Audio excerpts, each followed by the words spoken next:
उसके बाद ही लॉगिन करेगा।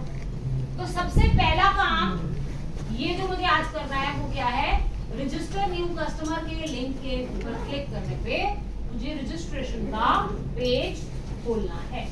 ठीक है, ओके। तो रजिस्टर न्यू कस्टमर का लिंक सबसे पहले वर्किंग करते हैं। ये मेरा लॉगिन का पेज है, इस पे ये रजिस्टर न्यू कस्टमर का, इस पे मैंने बोला href is equal to URL register, यहां से कहां रिडायरेक्ट कर दो, URL रजिस्टर पे रिडायरेक्ट। ठीक है, एंकर href हाइपरलिंक तो समझते हैं, हाइपरलिंक लगाया, हाइपरलिंक लगा के आपने किस URL पे रिडायरेक्ट करा दिया, रजिस्टर URL पे रिडायरेक्ट। ठीक है, अब आप अपने स्टोर वाले प्रोजेक्ट की urls.py फाइल में जाओ, यहां पे आप एक रजिस्टर का पाथ रजिस्टर स्लैश, इस पे किस फंक्शन पे जाए, रजिस्टर फंक्शन पे जाए, नेम दे दिया रजिस्टर। ठीक है, अब मुझे एक व्यू बनाना पड़ेगा रजिस्टर, जहां से मैं क्या करूंगी, रजिस्ट्रेशन पेज पे भेजना शुरू करूंगी। ठीक है, तो यहाँ पे एक व्यू बनाएंगे रजिस्टर। ठीक है, जब आप देखो कनेक्टिविटी समझो, जब आप URL में दोगे रजिस्टर तो ये urls.py में देखेगा नेम रजिस्टर, ये किस पे चला जाएगा, रजिस्टर नाम के व्यू पे चला जाएगा। अब उस व्यू के अंदर हमने फर्दर काम करना है। ओके, तो अब आप views.py में आओ, यहाँ पे आप रजिस्टर नाम का एक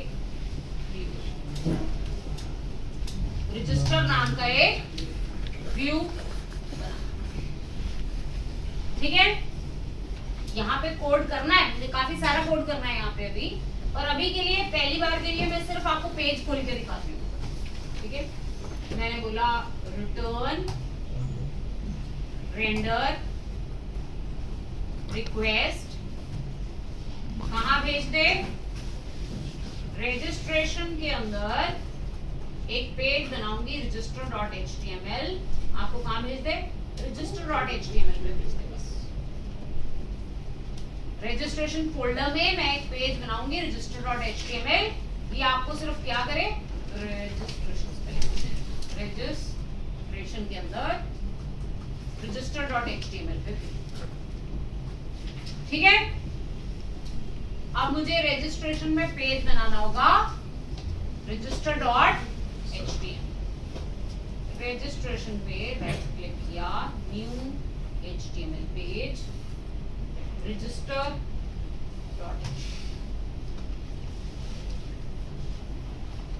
ठीक है, डिजाइन अप्लाई होता रहे इसलिए एक्सटेंड करेंगे किससे, बेस टेम्पलेट से। ये एक्सटेंड्स बेस टेम्पलेट से, ये कोड बता देती हूँ, सिर्फ इतना एक्सटेंड्स base.html, ताकि बेस HTML चलता रहे, लोड स्टैटिक ब्लॉक पॉइंट। सिर्फ यहाँ मैंने हेडिंग दे दिया रजिस्टर न्यू कस्टमर। अभी खाली पेज खुलेगा, खाली पेज पे लिखा आएगा रजिस्टर न्यू कस्टमर।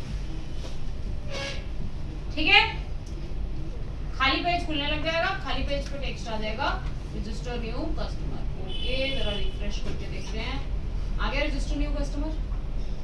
यहाँ पे मेरा रजिस्ट्रेशन का पेज बनेगा, यहाँ पे मेरा रजिस्ट्रेशन का पेज। देखो ध्यान से, पेज बनाते समय आपको पता है कि बैकएंड में जो मैंने इसके मॉडल्स बनाए हैं, जब आप कस्टमर रजिस्टर करोगे तो टेबल्स में डेटा जाएगा।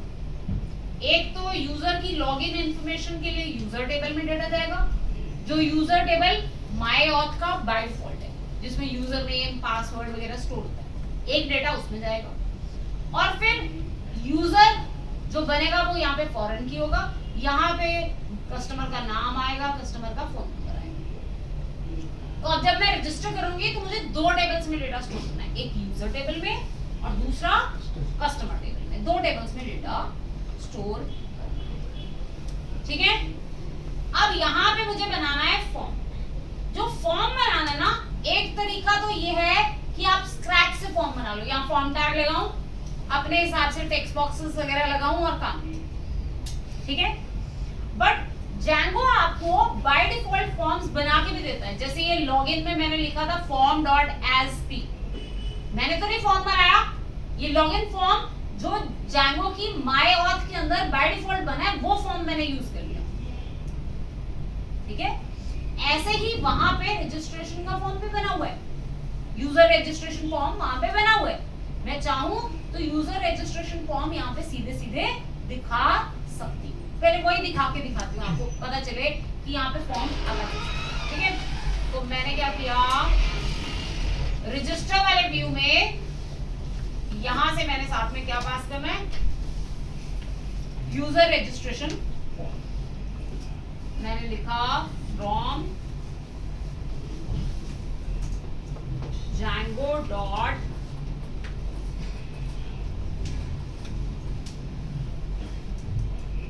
contrib dot my auth Django dot contrib dot auth dot forms import user creation। ये पहले से Django के इस auth मॉड्यूल में पहले से बना हुआ है, वो यूजर क्रिएशन फॉर्म मैंने डाल दिया। ठीक है, मान लो कि यही दिखाना है। मैंने क्या किया, यहाँ रजिस्टर में लिखा, लिख लिया यहाँ पे Django.contrib.auth.forms import user creation form। ये फॉर्म मुझे form is equal to user creation form, ये फॉर्म मैंने यहाँ पे फॉर्म और मैंने यहाँ से ये यूजर फॉर्म। ठीक है, यूजर फॉर्म यहां से पास। ये Django का माय ऑथ का बाय डिफॉल्ट का यूजर क्रिएशन फॉर्म, कस्टमाइज कर सकते हो उसको और अपने अकॉर्डिंगली, बट ये बाय डिफॉल्ट क्रिएटेड है। ठीक है, अब इसे पेज पे दिखाना है। पेज पे दिखाने के लिए ऐसे ही जैसे लॉगिन का दिखाया था वैसे ही बिल्कुल सेम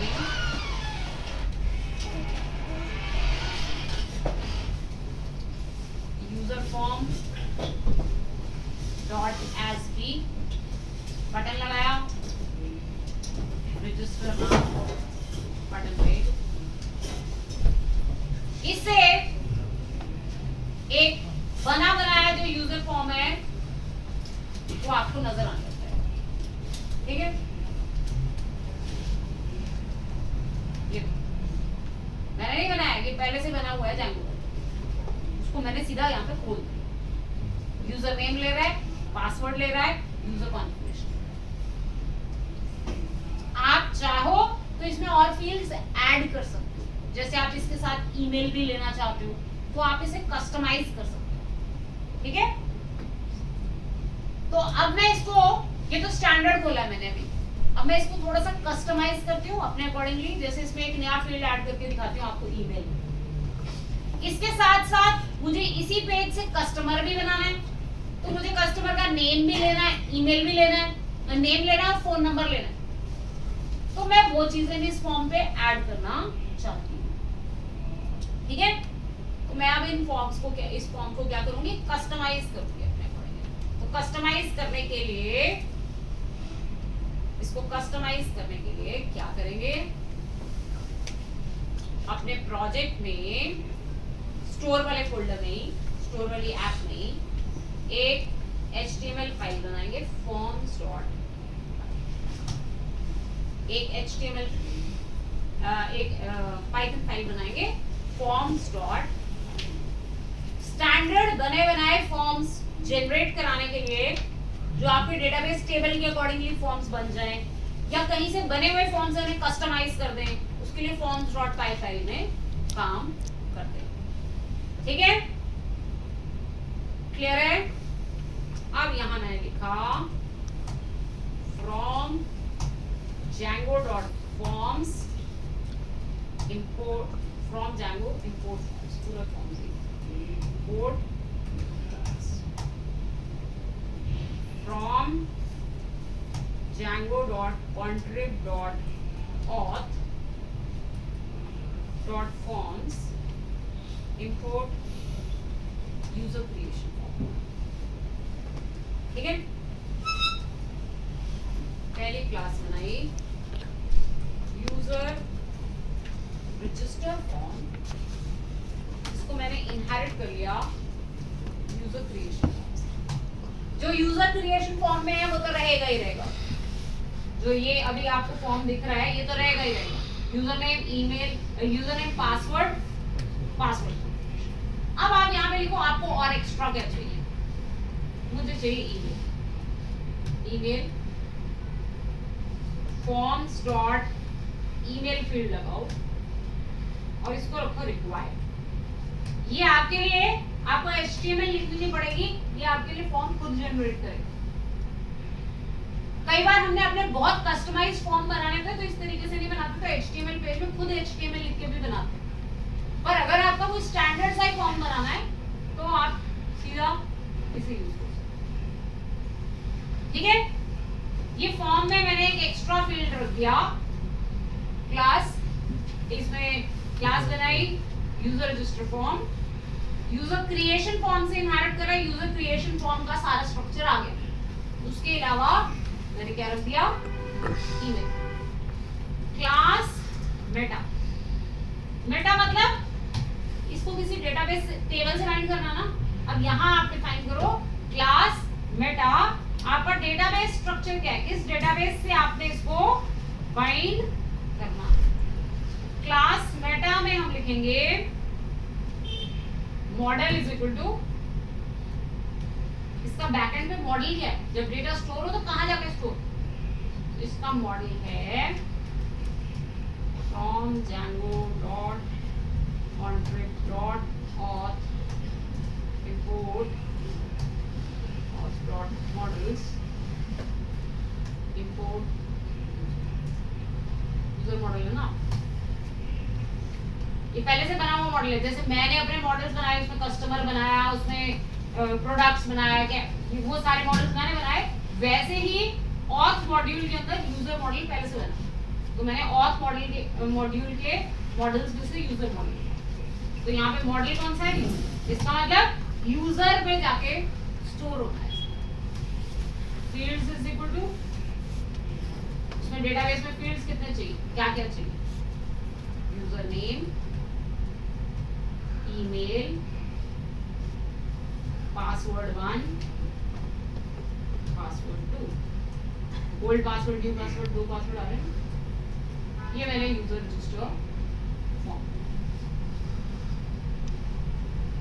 ये मैंने user register form.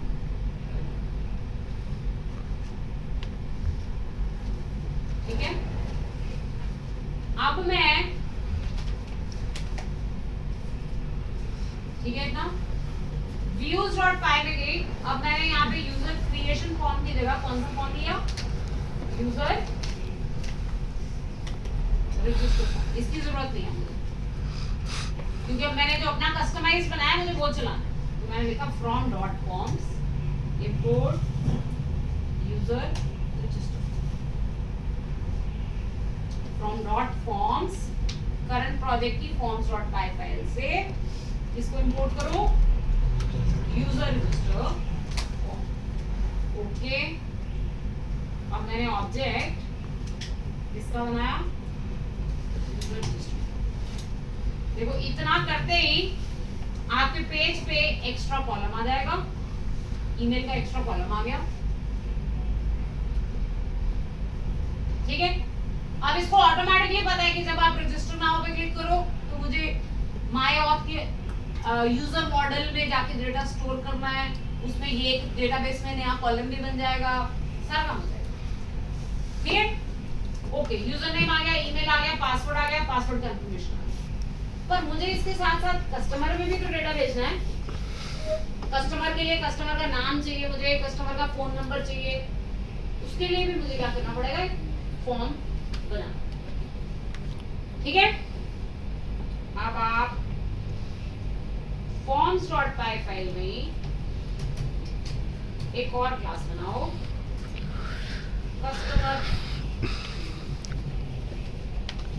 Customer inherit करेगी forms डॉट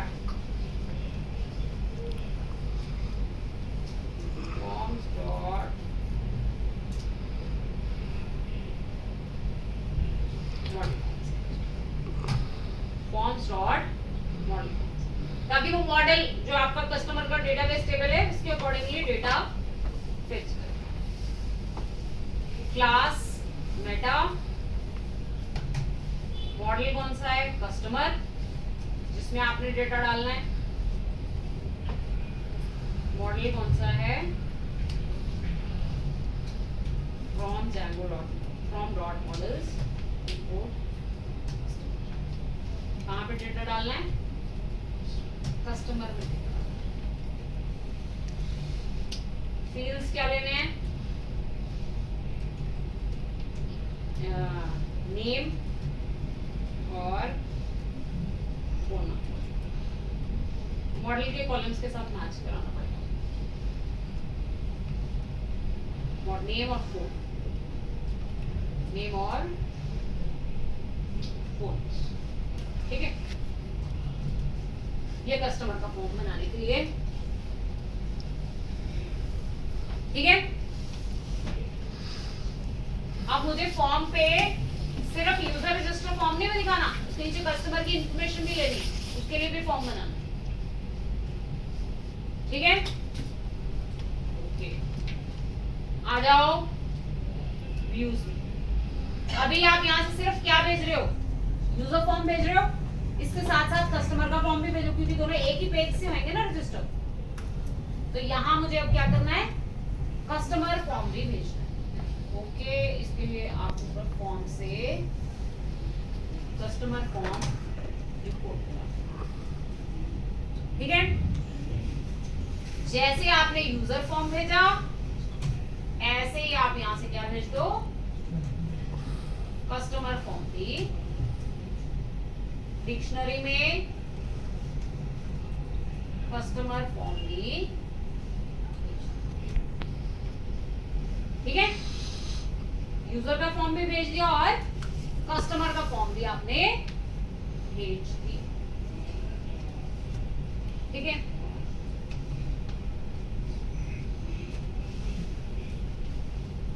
ठीक है, आप रजिस्टर वाले पेज पे आ जाओ। आपने यूजर फॉर्म दिखाया, उसके नीचे ही कस्टमर फॉर्म को भी दिखा दो।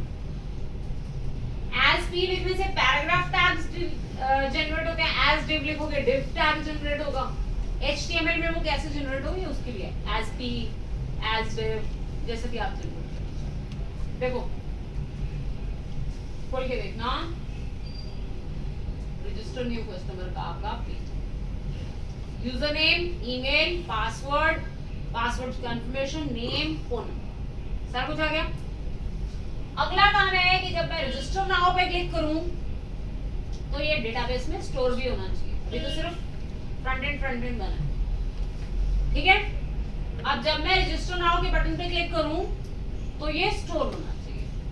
तो रजिस्टर नाउ का मैंने बटन लगाया हुआ है, बटन की टाइप सबमिट है। जब बटन की टाइप सबमिट होती है, आप क्लिक करते हो, सर्वर पे रिक्वेस्ट जाती है। बाय डिफॉल्ट आप कहां जाते हो, उसी एक्शन में जाते हो जहां से आए, इस रजिस्टर एक्शन में आओगे। अब अगर आप सबमिट बटन क्लिक करके आए हो तो क्या करना है आपको यहाँ पे, तो उसके लिए हम चेक करते हैं if request dot if request dot post if request dot method is equal to post. Method post कब होता है? जब आप सबमिट पे क्लिक करके आते हो तब रिक्वेस्ट का मेथड होता है पोस्ट. बाय डिफॉल्ट रिक्वेस्ट का मेथड होता है get. तो मैंने एल्स केस में खाली फॉर्म दिखाना है और अगर मेरा इफ वाला केस है तो क्या करना है वो मैं अब यहाँ if request dot method is equal to post तो क्या, तो यहाँ अब मुझे क्या करना है? डेटाबेस में स्टोर कराने का काम करना है. जो यूजर की इंफॉर्मेशन है वो यूजर टेबल में स्टोर होनी चाहिए, जो कस्टमर की इंफॉर्मेशन है वो कस्टमर की इंफॉर्मेशन में स्टोर. ठीक है.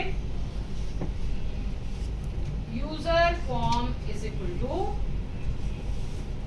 Request dot user form is equal to user registration form request dot. ये क्या करेगा कि जो पेज से डेटा पास होके आया ना, जो आपने पेज में लिखा, ये वो फील्ड डेटा ले आएगा. रिक्वेस्ट डॉट पोस्ट में जो भी कंट्रोल्स लगे हैं उन सारे कंट्रोल्स का डेटा यूजर फॉर्म में ले आएगा. ठीक है. ऐसे ही कस्टमर फॉर्म में मैंने क्या डाल लिया? Request dot post. जो आपने वहां में नेम डाला, फोन नंबर डाला, वो मैंने उठा. ठीक है. अब ये जो जैंगो के फॉर्म्स है इसमें वैलिडेशंस भी इनबिल्ट होती हैं. आप चेक करो if user form dot is valid. अगर वैलिडेशंस फॉलो हो रही, अगर सारी वैलिडेशंस फॉलो हो रही है, आपने देखा था ना पेज पे यहाँ पे वैलिडेशंस लगी हुई है, रिक्वायर्ड इतने कैरेक्टर्स, ये वो इज वैलिड. ये फॉर्म्स Django.forms ऑटोमेटिकली चेक करता है इन वैलिडेशंस. जैसे मैंने ईमेल पे लिखा रिक्वायर्ड, तो ये ऑटोमेटिकली चेक करेगा कि वो रिक्वायर्ड होना चाहिए. नेम फोन नंबर पे मैंने रिक्वायर्ड नहीं लगाया. अगर मैं चाहती हूँ कि वो कंपलसरी चीजें हैं मेरी, तो मेरे को रिक्वायर्ड लगाना चाहिए. ठीक है. अब अगर user form dot is valid and customer form dot is valid, तो मैं क्या चाहती हूँ? ये यूजर क्रिएट हो जाए, ये कस्टमर क्रिएट. ठीक है. तो user is equal to user form dot save. Save लिखने से डेटाबेस में डेटा आ जाएगा सेव. क्योंकि मैंने फॉर्म के अंदर पहले ही बताया था मेटा में मॉडल कौन सा है, तो वो ऑटोमेटिकली उस मॉडल के हिसाब से डेटाबेस में क्या कर देगा? Data save. ओके. ये मैंने यूजर क्रिएट कर लिया. अब मुझे कस्टमर भी क्रिएट करना है. कस्टमर भी क्रिएट करना है, तो मैंने लिखा customer form cust is equal to या customer is equal to customer form dot save. Customer form dot save, इसमें मैंने लिखा commit is equal to false. मतलब अभी तक आप रिकॉर्ड जरूर क्रिएट करो, पर अभी डेटाबेस में कमिट मत करो. क्यों? क्योंकि कस्टमर को मैंने यूजर टेबल से रिलेट करना है, फॉरेन की बनानी है. मैंने लिखा customer dot user is equal to ये वाला यूजर जो पहले मैंने बनाया, ये उस यूजर का कस्टमर. ये मैंने जो अभी करंट यूजर क्रिएट किया, इस कस्टमर को उस यूजर के साथ मैंने क्या कर दिया? अब करो कस्टमर डॉट सेव. अब फाइनली वो कमिट होगा. अब आपका कस्टमर रजिस्टर हो गया. रजिस्टर होने के बाद आप क्या चाहते हो? लॉगिन हो जाए आपको. ठीक है. तो मैंने लिखा लॉगिन. लॉगिन के लिए मुझे ऊपर from Django dot contrib dot auth dot